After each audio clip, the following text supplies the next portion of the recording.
Welcome to Shoe Talk for November 2024. It seems like I just recorded one of these Shoe Talk videos like last week. That was last month. Time flies, right? For all my fellow Americans, happy Thanksgiving, and with that, let's jump in. This month's video is going to be really off the cuff. Like I said, this series is going to be. This is a place for me to really nerd out about shoes, and this is going to be a lot of shoe nerdery. Now, last week was my initial bulk of Novablast 5 content, the initial impressions review, which was really a 50-mile review because I love the shoe so much, my comparison with the Novablast 4, last year's model, and the differences, my comparison with the Superblast 2 and why you probably really don't need both anymore, and a surprise comparison, to me at least, of the Novablast 5 versus the Peg Plus. Not one I was planning on doing, but the more I ran in the Novablast 5, the more I realized the only shoe I can really compare it to in 2024 is the Peg Plus. But recording that video really brought up a lot of questions about, well, what about the Novablast 5 versus all the other daily trainers that I liked over 2024? And my answer to that was, well, I don't like to compare previous generations, last year's shoes, 2024 shoes, with next year's shoes, 2025 shoes. And the Novablast 5 is firmly a 2025 shoe. Now, the model year that I use on this channel is November 1st to November 1st, because anything that we get in November or around the Total Running Event, TRE, towards the end of November, is really a preview of what the brand wants you to get excited about for the following year. So that's why I do November to November for a model year. And the Novablast 5 is firmly in November. In fact, as of recording of this video, it's not even officially globally released yet. It comes out on December 1st. So I don't like to compare new shoes with old shoes, which is why I don't really want to compare the Novablast 5 to some of the top daily trainers of 2024. But since so many are asking, I'm going to go through them really quick right now. Okay, Novablast 5 versus Peg 41. Which one's better? Well, you're not going to get me to answer that one. I actually see these two shoes as my two favorite daily trainers that are available right now. But they could not be more opposite. They could not be more on polar ends of a spectrum than these two shoes.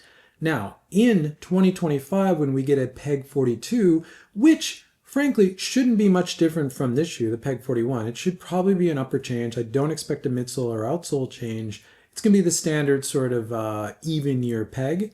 I will do quite a bit of content comparing these two shoes very directly. But as it stands right now, these are not the two models I want to compare. I will be back, and if you want to see that comparison, look for it on this channel probably around the end of April, early May sometime, because that's when the Peg comes out. There's going to be a lot that I have to say about these two shoes next year. Novablast 5 versus Adidas Adizero SL2. Which one's better? Well, I'm not going to compare these two shoes directly because I think this shoe is being replaced as far as what's going to be relevant by this shoe, the Evo SL.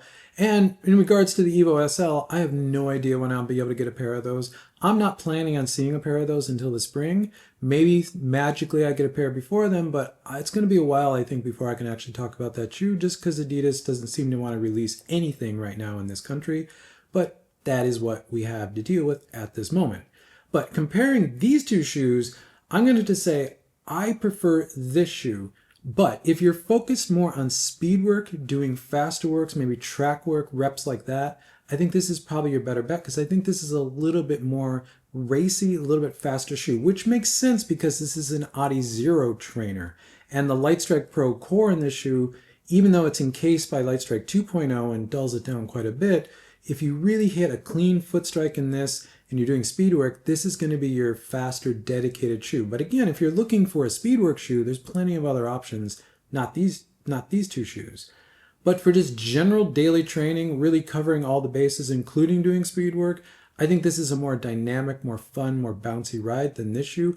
I actually like the fit of this shoe better than this shoe, and I actually kind of like the way this shoe fit my foot as well. So next year, as I said, I will compare this shoe, the Novablast 5, with probably the Evo SL. And if we see an SL3, which at this point I don't know if we're going to, given the Evo SL, I'll do those comparisons. But in 2025, I'll definitely be comparing the Novablast 5 with multiple Adidas shoes. Okay, Novablast 5 versus Adidas Supernova Rise. Now, this is a shoe I talked a lot about in 2024, especially early 2024, and I adore this shoe. And in fact, I'll be talking a bit more about it in December. But there isn't really a comparison here to me. This really isn't a daily trainer in the full sense of the word to me. This is a cushion trainer or a long run trainer, but because of the foam and the focus on comfort in the shoe, it's not really a daily trainer. I wouldn't use this for threshold running, any max effort running. In fact, if you look at any of the comparisons I did with this shoe to the SL2 or the Peg 41 or something like that, you can see my performance matrix of where I put this shoe. This shoe just doesn't have the top end. But for easy running, long running, recovery running, all of that sort of running, this is an excellent shoe. And in fact, I think I like this better than the Novablast 5. But if I just want one of these, the Novablast 5 is what I'm going to pick, just because this shoe does it all, where this shoe just really focuses on comfort. Now, in 2025 and at TRE, we did see Adidas update this to the Supernova Rise 2, which is really just an upper update. The midsole, outsole stays the same on this shoe. I will probably pick up a pair of those in 2025, and I'll probably do a review, though I don't expect it to be much different than this shoe. But again, I don't think I'll be comparing these two shoes directly because I just don't think they compare with one another. Novablast 5 versus the Puma Velocity Nitro 3. Which one's better? Well, this one is probably the best comparison of the shoes I just walked through. Now, this shoe surprised me a lot this year, the Velocity Nitro 3. I came into 2024 having never run or owned a Puma shoe, ran in this shoe, fell in love with this shoe. However, I've been a little soured on Puma based on the other Puma shoe I ran in this year, which I'm not going to name because I never want to talk about that shoe again. I'm not as excited about Puma in 2025 as I was coming into 2024. And coming out of TRE, I did expect to see a Puma Velocity Nitro 4 announced or shown or released, and I believe it was there and I believe it was shown, but it's being embargoed, so we're not going to see it for weeks to months. But there should be an update to this shoe, and if there is, I will compare these two shoes directly in 2025. But as it stands right now, I think this is a more lively, more dynamic ride, and I would pick the Novablast 5 over this shoe. But that's not to say this is a bad shoe. If I was a runner that was a little bit more focused on speed, was running maybe a little trail here or there, because I did call this a really good road to trail option. If I liked a firmer ride, if I liked a little bit more responsive foam, and I didn't like as much soft sink in foam as I get over here in the Novablast 5, I would still pick this shoe, or I would recommend this shoe for someone who likes a firmer ride that's doing a lot more varied terrain, because I think the Velocity Nitro 3 is going to handle that better. But the comparison between these two shoes will be next year with the Novablast 5 and the Puma Velocity Nitro 4, so stay tuned for that. Moving on, another shoe that I got a lot of questions about this past couple weeks is this shoe, the Nike Zoomfly 6. Now, if you missed my shoe talk from last month, I said I wasn't going to cover this shoe, but I'm going to cover this shoe. I should have a pair in December. There'll be a review on the channel, plus some other content around this shoe and where this shoe fits within the Nike sort of lineup in the first place. Interesting stuff I want to talk about. I still don't need this shoe. I would rather do what this shoe is intended for in a proper super shoe like the Vaporfly or the Alphafly. But I do think it's an interesting shoe to talk about. And I think it's an important shoe for me to talk about because for the first time in, I don't know, it seems like forever, generally people seem to be excited about a Nike trainer and they're not just dunking on it for internet points, which is the common custom for Nike shoe reviews as of late, even though they're all quite good. Now, that's kind of exciting for me to come in and talk about a shoe that people actually aren't hating. So I do have a lot of things to say about the Zoomfly 6, but hold that thought. We're going to talk about it in December, and I'll have some other stuff to talk about around it. So stay tuned for that. It's coming. If you follow me on Instagram, you saw that I reposted a story of this shoe, the Vomero 18 from Nike Running. And a lot of people were surprised that I was putting that out there in my feed. They DM'd me and they asked me questions about, I thought you hate max cushion shoes. Well, I don't hate max cushion shoes. I don't think every shoe that we run in and every shoe from every manufacturer all needs to be max cushion, but a good max cushion shoe does have its place in a rotation, especially if you're doing longer racing distances like the full marathon or a half marathon.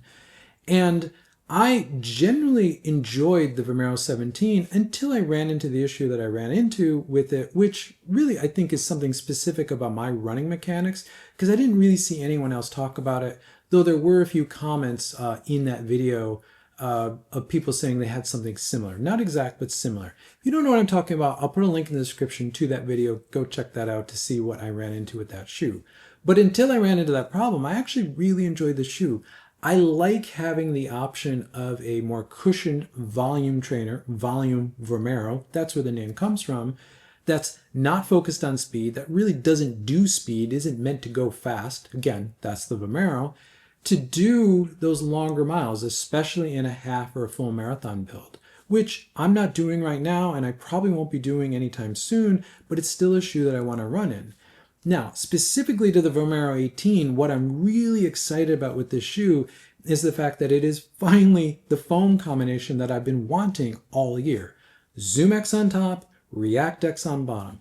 Probably my two favorite foams of the moment. ZoomX is just my favorite racing foam, and I really enjoy ReactX. I know not everyone is really enjoying it, but I'm really enjoying it. I like React foam, but I like ReactX foam more. And I came into 2024 with a lot of reservations about the foam, but turns out I was wrong, and it's actually quite a good foam. But what's so exciting about the combination of ZoomX and ReactX is we now have two very resilient foams together. Now, obviously, ZoomX has more resilience or energy return than ReactX, but ReactX has a little bit of pop to it. And I think that's the combo that a lot of people expected to see in the Zoomfly 6, but instead the Zoomfly 6 has ZoomX on top and SRO2 on the bottom, which really sort of dulls it out a bit, softens it up. Again, that shoe's more focused on durability, and it's using the foam and the plate to really give that the pop. Whereas with the Vomero 18, that's really focused around using the two foams in the way they work together to really give that shoe its performance and its dynamics. And that's really exciting.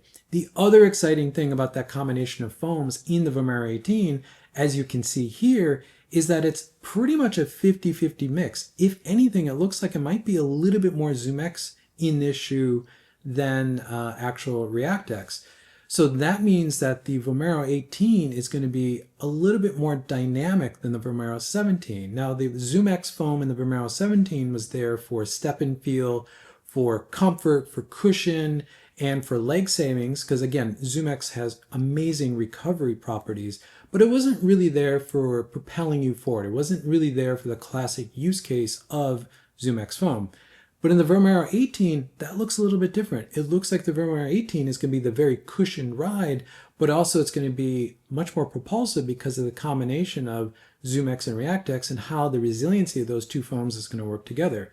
It should be a really exciting and dynamic ride that I'm quite excited to run in. So this shoe will be coming. I'll probably should have a pair on the channel in January, towards the end, or early February. Again, a lot more to say on this shoe and a lot more to talk about with it, so stay tuned for that. It's coming probably in the next year. Another Nike shoe that we saw come to life at Theory is this, the Pegasus Premium. Now, I made a video back in April about this shoe, which was a design analysis video. It happens to be the best performing video ever on this channel. It has over 110,000 views at this point. If you've not seen that, I'll put a link in the description. You can go check that video out. But it was a design analysis of what that shoe was, why it exists, and why it's so important for Nike. This shoe was at Theory and people ran in it, and the reviews are starting to come back on the shoe, and they're mixed, but they're, I would say, a little bit more positive, which made me a lot more excited about this shoe. Now, I was going to cover it anyway, but now I'm really eager to run in it because I'm a Pegasus runner. I understand the Pegasus very well, and I really want to experience what Nike is doing with this shoe and why they're doing it. Because based on some of the reviews, I think I get it now, and I think I get where the extra weight is going to be balanced out by the propulsiveness of the air unit in the shoe. And I think the air unit in the shoe, as I said in my design analysis, is the exciting part of the shoe. But the way that's going to work with the geometry, the foams, bottom line is I'm excited to get in the Peg Premium. So I'm trying to get a pair of these. I may have one soon. I don't know. But we did get a release date of January, so This shoe will be out soon, and I definitely will be covering this one, and I'm definitely going to be covering it from a running perspective because I think it actually is a little bit more run focused than I first thought, and it should be quite exciting. I don't think it's going to be for everyone, but I think it's going to be a fun shoe to run in. Another thing Nike announced, or at least they announced with a press release around Thierry, was their new structure, their new running structure. Now, back on May 1st, I made this video where I talked about that restructuring. This seems like this was a long time ago. And the information in this video was based on various interviews over the winter and spring from Nike executives talking about what their plans were among their innovation supercycle, something I'll be talking a lot about in 2025, and how they're restructuring things around core silhouettes. Well, Nike has now officially announced that, as you can see here with this graphic. But what's interesting about this graphic is in my video back in May, I had this graphic, which was essentially the same graphic.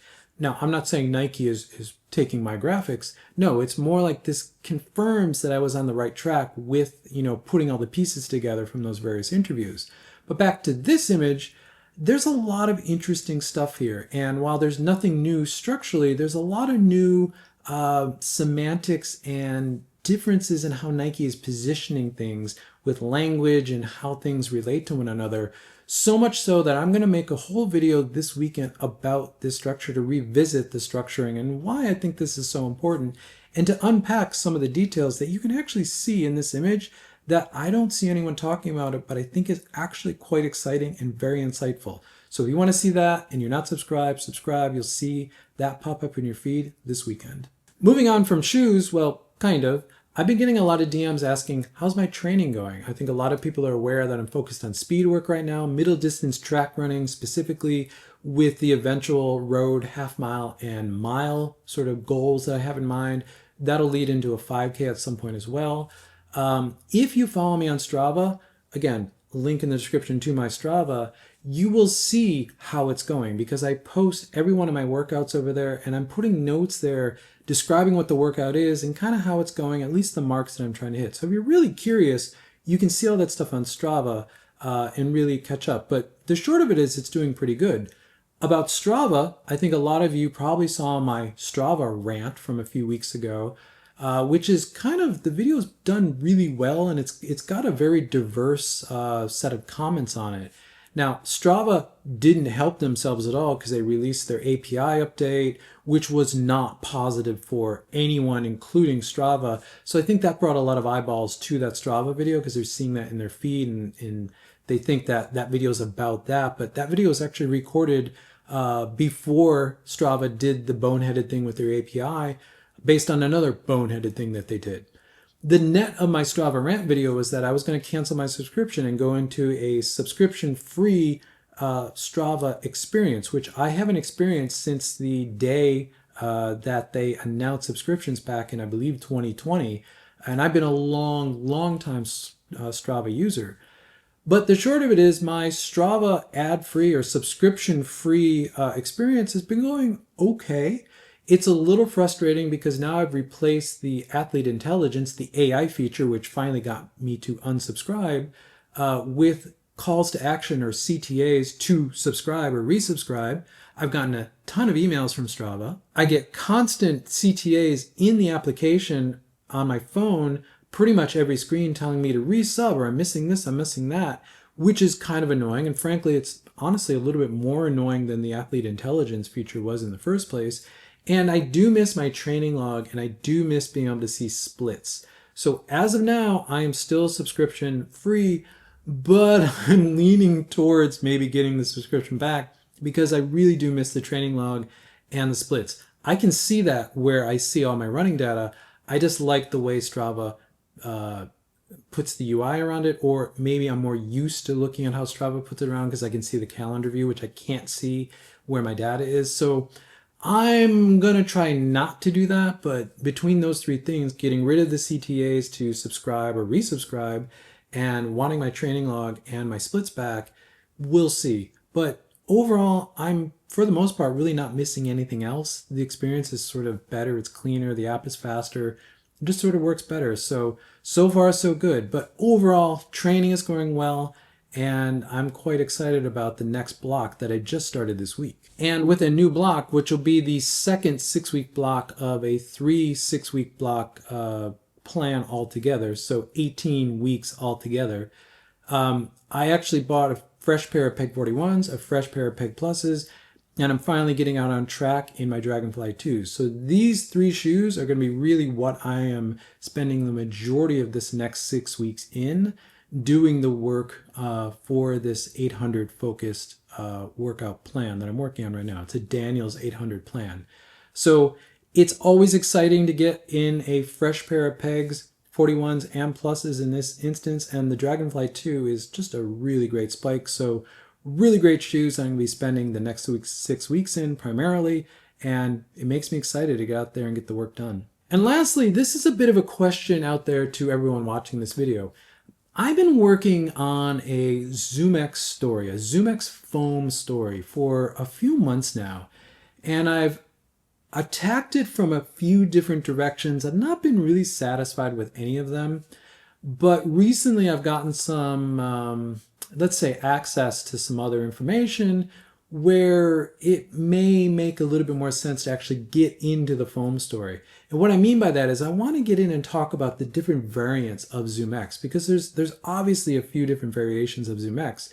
And I want to get into, from a chemistry standpoint, is ZoomX that we've seen in all of the shoes that we've seen in it, is it the same chemistry, the same foam, or are they actually different chemistries?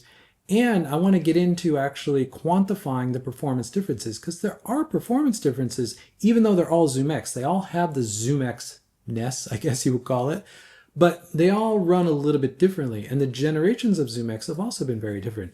So that's a story I really want to tell. I've got a few new resources that I can actually maybe use to tell this story.